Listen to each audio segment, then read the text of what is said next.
Meni Liverpool muxlislari kechirsin, lekin bu xabarni aytmasam bo'lmaydi. Muhammad Salah qishki transferlar oynasida Liverpooldan ketishga har qachongidanda yaqinroq turibdi. U oxiri yorildi va sizga hozir hammasini batafsil aytib beraman. Siz esa shunaqangi tezkor yangiliklardan qolib ketmasligi uchun kanalimga obuna bo'lasiz. Unda boshladik.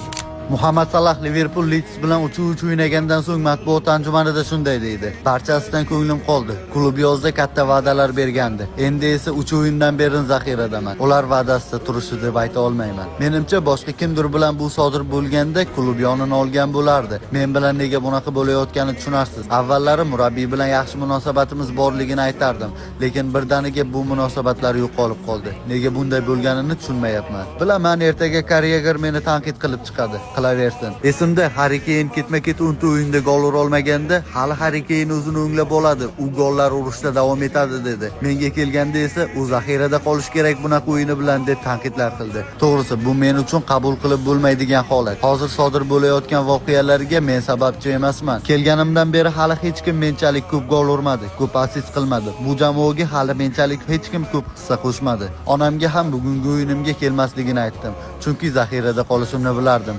Unga keyingi o'yinimga kelishini aytdim, chunki u o'yinim Liverpooldagi so'nggi uchrashuvim bo'lishi mumkin. Xo'sh do'stlar, siz nima deb o'ylaysiz? Salah rostdan ham Liverpooldan ketadimi? O'zi umuman olganda siz qaysi jamoani muxlisisiz va Salahni hozirgi formasida muxlislik qilayotgan jamoangizga kelishini xohlarmidingiz? Fikrlaringizni kommentariyada qoldiring. Yürüme kadar, kalp durana kadar, aşk mezara kadar, sakın ha gitme.